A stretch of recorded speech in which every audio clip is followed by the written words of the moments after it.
Hello and welcome to Not Another Football Podcast, where a Liverpool fan and a Chelsea fan come together to discuss the Premier League each week. I'm Luke, this is Ollie. How you doing, mate? Yep. Disappointed as ever, but yeah, still here.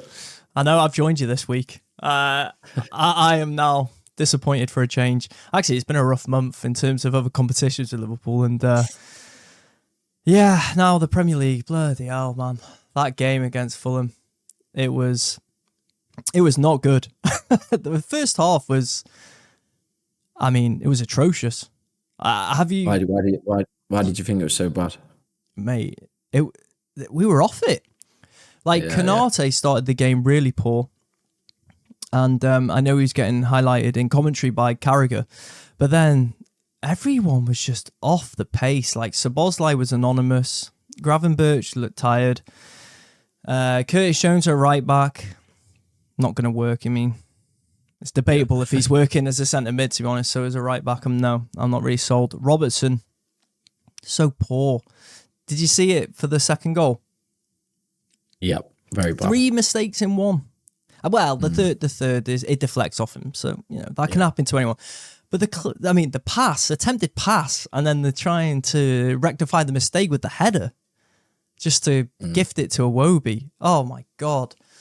Oh, it's a shambles. And I actually think for the first time, I'm probably saying it's on Slot. Obviously the players and their performances, which were terrible, but I feel like it could have been avoided if Slot rotated a bit. Yeah.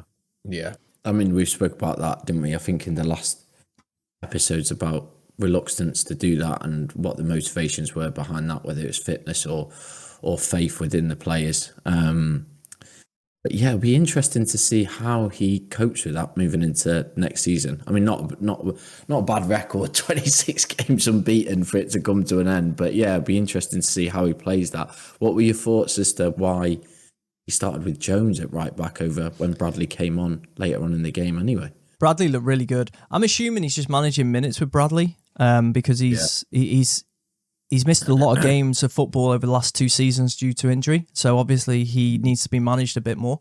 They're probably pre-anticipated.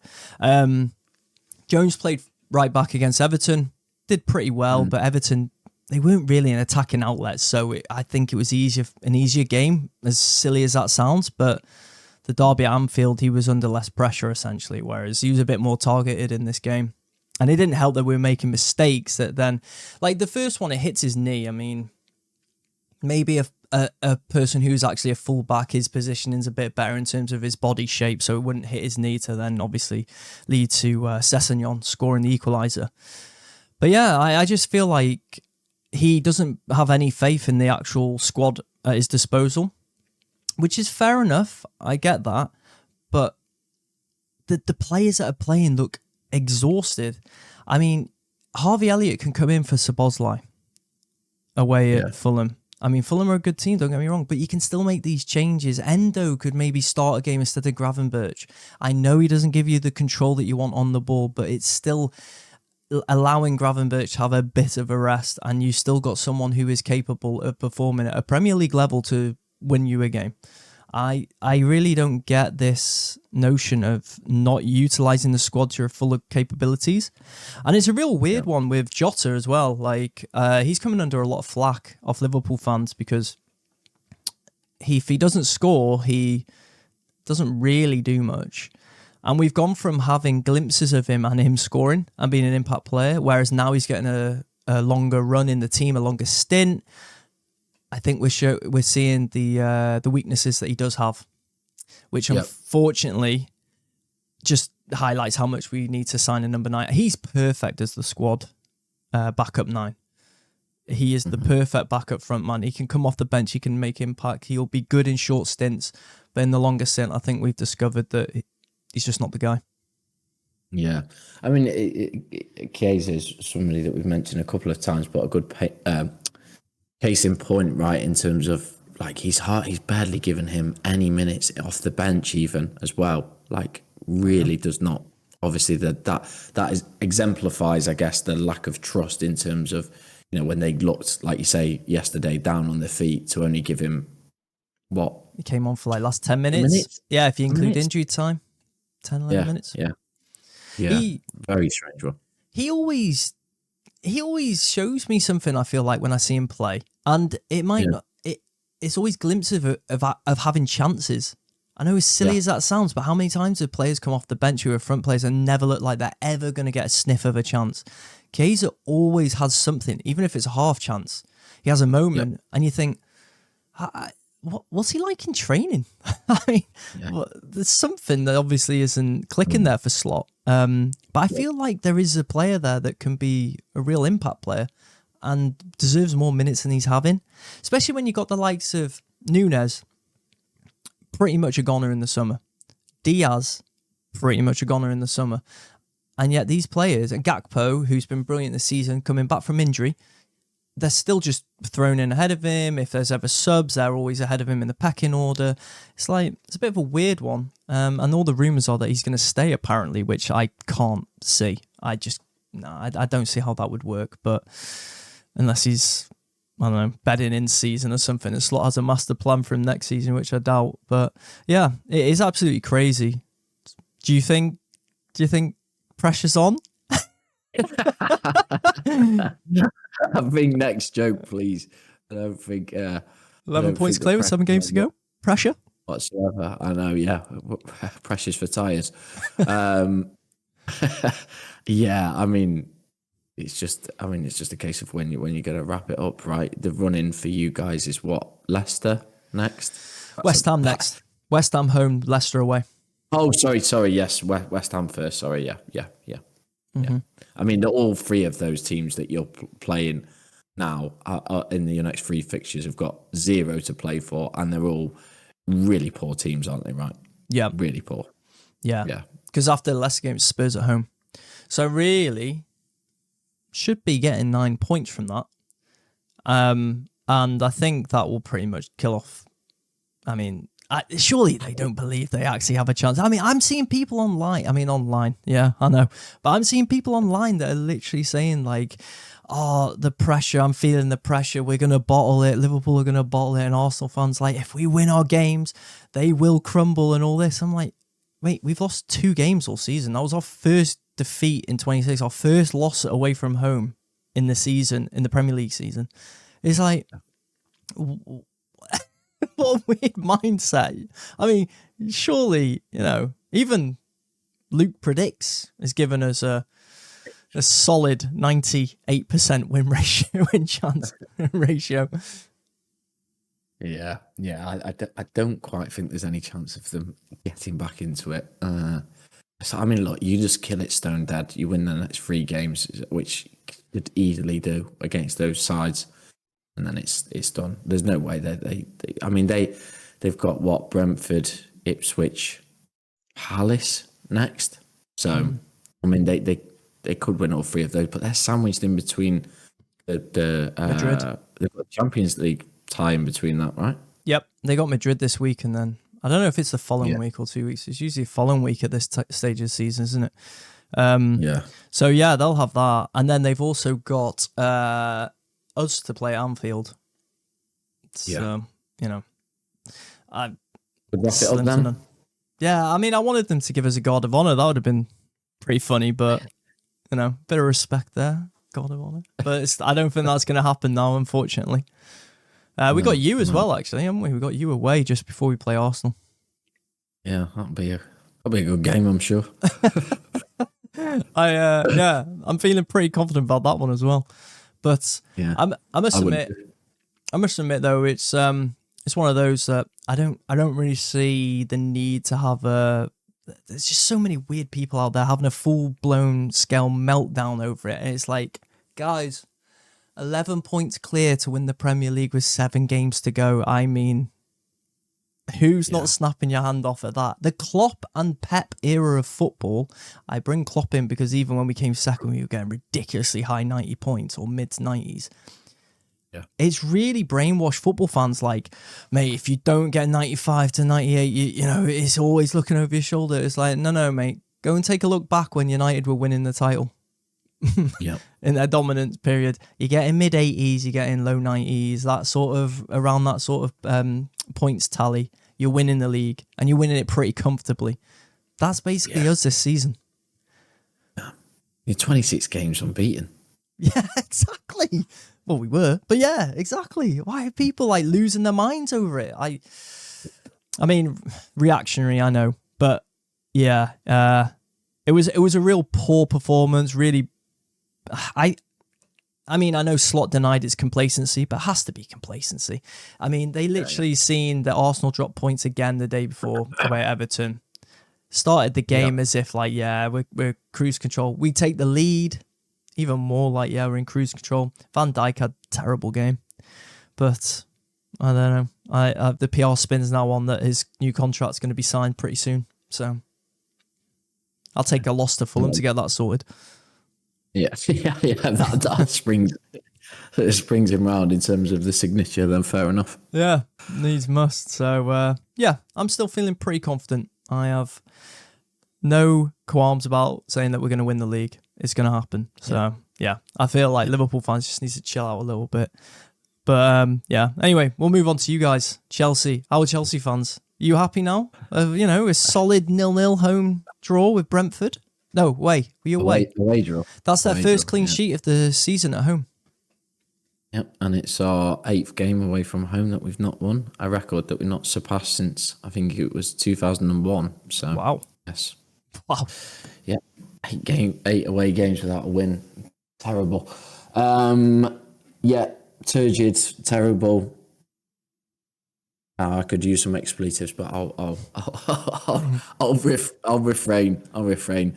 I feel like with Chelsea, because of the lack of inconsistency around us at the moment, is that we fluctuate from one game to the next in terms of, okay, could we turn a run? Can we get behind the team, get more positive? But I think if you look at it in the cold light of day, in terms of the fixtures that we have won, they have been against dreadful sides since the turn of the year. I mean, I know we won against Tottenham, and Chelsea managers always have to win against Tottenham, particularly at home. But wow, they were absolutely horrendous. So there wasn't a great deal to take away from that game, albeit what was a key takeaway was the fact that we nearly threw it away in the end anyway. There with that game, and sorry to go off on a tangent because you asked me about the Brentford game, but do you think the Sarr goal was rightly ruled out? Yeah, it was a definite foul, obviously. Hey, I'm surprised they gave it. Only because, man. I mean, how many times do you see with VAR where you watch it and you go, yeah, that was a foul, and then they go, on-field decision stands, and you're like, but it's a foul, like it literally led to a goal. Mate, honestly, I was very surprised. I thought they were going to stick with the on-field decision. Well, we could have had another one for the Sanchez archives anyway, so that would have been good. I think you'd have lost your mind. Yeah, well, I already was. Didn't enjoy it at all. Didn't enjoyed the Brentford game even less. I mean, I know he was trying to. I mean, look, what he tried to do was kind of classic Italian, where you play for the 0-0 for as long as possible in terms of 60 minutes, and then throw the big guns on and try and rest players for Thursday, which I think is absolutely wild. And yeah, it just didn't work in terms of the impact. Brentford were unlucky not to beat us, to be honest. And it's another opportunity drop with teams around us. Forest dropping points, City dropping points. No one wants that top four. No, nobody does want it. But I tell you who does want it. In Newcastle, who are coming up, strong. They're on the same level of points as us now, and they've got a game in hand. So I just can't believe at this stage in the season you're trying to manage minutes. I just find it unbelievable. Do you not want to win the Conference League, mate? Oh, no, I don't. I mean, what value is that when we've got PSR challenges coming out of us left, right, and centre? Hey, what are you on about? The women's team's definitely worth 200 million. Well, at least revenue's less than 11 million. 200 million valuation. Yeah. 20x on it. Well, they at least they haven't meddled with that side of it. I mean, some of their selections. I mean, Reece James at left back. That's just baffling. No Colwell, despite Colwell not playing at all during the international break. It's like, how can he not play 2 games during that period? But not to say that if Colwell was playing, we would have been any better, because he's been pretty woeful. He's been really disappointing this season. I thought he'd kick on. So disappointing. I'd say a case in point here is like that. We were speaking about it before, right? With the Sarr incident. Okay, so with the Sarr incident, Colwell does this thing, right, where he complains all of the time, right? And he if you watch the goal, he complains once, which he shouldn't be really doing, but anyway, it is what it is. Maybe it's the natural reaction, and then he complains again. But what he fails to do in those 2 instances, he fails to close the space with Sarr to any real meaningful distance, and then the ball goes through his legs and it's a goal. It's just like, what are you doing? Like, it's just basic stuff. I've seen him do that a couple of times now you mention it. The classic, like, he's like running whilst complaining instead of focusing on deal with that afterwards. It should be even less so with VAR. Like, you should be, just let it go, let it play out. But yeah, just ridiculous. Gusto, just absolute shadow of himself, like, in this game and out of season. Like, his touch is getting worse. Like, he's knocking it 5 yards in front of him, and he's got no sort of quality on offensive play at all. And you've got your best attacking offensive play, arguably, in Reece James on the other side, with no left foot. Mate, Gusto was really good last season as well. Drop-off's been pretty steep. I know you. I mean, yeah, you are better this season. You weren't great last season, but you finished it strong, didn't you? But you're better this season, in a better position. So maybe it's just one of those things that you were so bad last season. I don't know. He managed to get some confidence just by playing. Are we better this season? Well, like, genuinely. The league would say. Like, the league would say. But yeah, the league table would say. But the league table is lying. Like, it is. Would you rather Pochettino? No, I wouldn't rather a plan, but that's no comparison in my opinion. Would you rather Rafa? There you go. yeah, it's right down there in those realms of things, and yeah, to go through and just finish off the rest of the team. I thought Dewsbury Hall hasn't started a Premier League game for goodness knows how long, and every reason why. When you watched him play during that, he just can't get up to the pace of the game. Just really struggles. And has struggled throughout. Sancho, discussed many times, no threat. Madueke looked, I know it's his first game back from injury, but it wasn't inspiring. And then Nkunku just couldn't look like he cared less about being invisible man. He really has become the invisible man. So yeah, not good at all. We've got this horrible run in towards the end of the season. We've got Ipswich, Fulham and Everton. Those are the games where we need to win. But I just, like I've said to you before, there's no evidence to suggest that we'll put any sort of meaningful run together. And I definitely foresee Manchester City and Newcastle overtaking us, if not Villa and Fulham. I still stand by my statement that we'll struggle to get in the top 8. So yeah, that's my synopsis of it's really positive future. Very bleak situation, but you seem to think so confidently that we will finish in the top 5 or 4. So, well, I'm going to say, I still think you might scrape 5th. 4th is, I just don't know if you've been on such a poor run. I feel like you're just going to grind out some wins now, just because of how it usually plays out and balances itself out in that regard. So I think it might be enough. But it's so tight, man. I mean, Villa, Newcastle, Forest, City, outshot. They're all better than Fulham. They're all better than us. All of those teams at the moment are in way better form than us. They are. They're not in perfect form, any of them, but they're all in way better form than us. Yeah, which is true. I don't know what will be the trigger for the change in form. Obviously, maybe Jackson coming back, but I just don't see him powering us to a top 4, top 5 finish. I just don't see it. Well, your poor form has coincided with him dropping off form just before getting injured. So obviously Palmer didn't really have that focal point, and at least someone who could, even if he wasn't taking every chance. I know he missed quite a few, but at least someone who actually took chances as well. You've not really had that since he's gone. So obviously that has weakened you. It's a bit mad how he didn't even register the likes of Palmer for the Conference League earlier on in the season. Now you're in the knockouts, he's like resting players and stuff like that. That is a bit weird because it's like, it's not a priority competition, so why are you doing that? The priority is to get in the Champions League. Even if you won the Conference League, you're getting in the Europa League, you're not even getting in the Champions League. So why you would do that? I know I was messing around before, being facetious about it, but it just adds to this negativity that's built around Maresca. It's just, you got so high because you started so well, and then it's just trickled and trickled. What's like the actual feeling amongst Chelsea fans that you see? I don't know if you see online or obviously speak to family and stuff like that. What's like the feeling in terms of Maresca? Because I know you're a Maresca out guy. Is that shared mainly across the fan base, or is it just? I think it's turning in a bad way. I think like the discourse between the fans and the manager is pretty bad at the moment. Like way worse than I've seen it since probably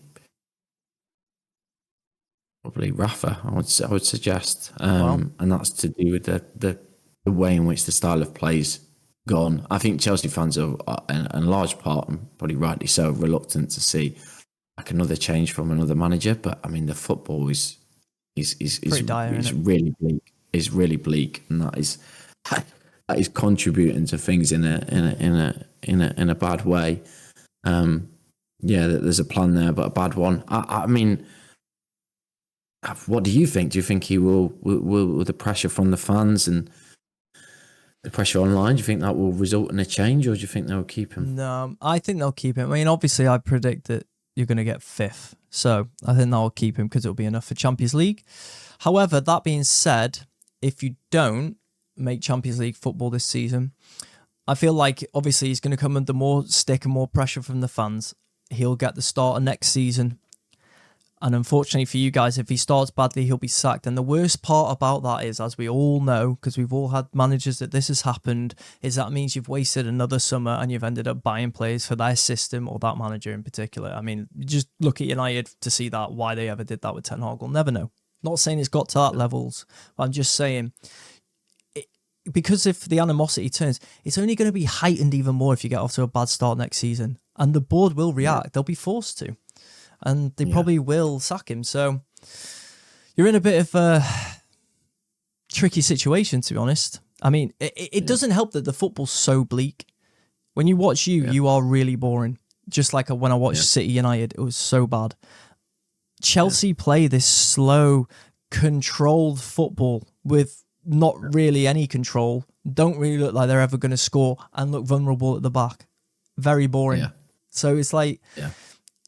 At least if you're gung-ho a bit and, you get the fans excited. We should have won that game, but we drew 2-2. We should have won that game, but we lost 3-2 or lost 2-1 and we had chances. It's not even that at the moment. It's just like, I mean, we could have won it, I guess, but we didn't really create much. They looked a little bit of a threat. Like, that's just... Boring is the worst that you can be. Yeah. He's going... It sounds a ridiculously stupid statement, but it's just because of the way in which the league is structured this season, of where we are in the league. Like, he's clinging on to that. That's his only positive right now. The league position, which sounds stupid, but it's the truth. I'd be interested to see your current points tally would have had you last season. That would have been interesting. I think not so long ago, I think it was 6 points. I think we discussed it maybe a month ago, and I think the difference was like 6 points. So I would imagine it would be pretty close. Right. Maybe that's one we can do in the next week's episode when we even further behind. Oh, mate. Well, I hope you're not. But we should probably mention quickly, obviously, first team gone. Worst kept secret ever, Southampton relegated. Yeah, the big question is now. Can we or can't we beat Derby County's record? I said they wouldn't, but what are they? What are they? A point? Is it a point? You said they would. They would beat it. You said. No, I played the I tape said they back. wouldn't. Played the tape back. Yeah. I'm pretty sure I said they wouldn't. It's looking highly I'll have to likely that they won't. Yeah, I mean, Ivan Juric is left today as well after Relegation. I mean, he could have left after his second game in, to be honest. We're not keeping these up. Yeah, isn't exactly going down in the Premier League archives, is he, Juric? No. I mean, this is the second season running as well that the three newly promoted teams relegated. Yeah, I mean, they've got to do something about that, right, in terms of changing the incentive structures, because it's just you are going to get this yo-yo effect of teams. I mean, to have the vastness in terms of the relegation, like, it doesn't make it exciting, does it? Especially when you are going to get more. I mean, he's probably 1 in 2, 1 in 2.5 that you have a runaway leader in the Premier League. That happens. Mm-hmm. So if you don't have the relegation, then you are just really, in essence, battling it out for the top 4 if you don't have the title race. So they've got to do something about the incentive structures for that.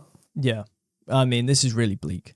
2 seasons in a row. And without sounding horrible, the last season, at least they pushed it a bit closer. This season, I mean, they've been gone for so long. I mean, Ipswich losing to Wolves, they're pretty much dead and buried. Leicester again.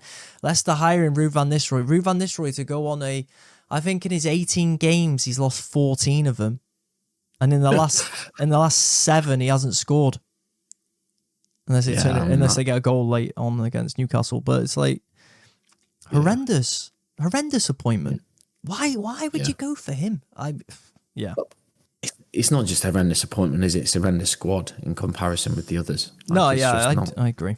It's not fair, Yeah. Jamie Vardy's 37, 38? He's played like nearly every game. He's played nearly all the game. Yeah. Not going to happen, is it? And his stats, to be fair, aren't that bad, but still, when you're relying on a 38-year-old to keep you in the league, you're only a goal threat. It's pretty bleak. But pretty bleak down there in Southampton. Goodbye, I guess. They won't be missed. Pretty terrible. Yeah. Will they be remembered as the worst Premier League team ever? That's the only question left remaining with Southampton. It is, and I think they will. Calling it now. But right. We'll leave it there. If you're listening to us on YouTube, like, subscribe, comment with your thoughts on what we discussed today. If you're listening to us on Spotify or Apple Podcasts or wherever you listen to your podcast, because we're now available on every platform, please leave us a nice review, pass on the podcast. That'll help us grow, so we'd appreciate that. But until next week, we will be back to speak about more football. Cheers, guys.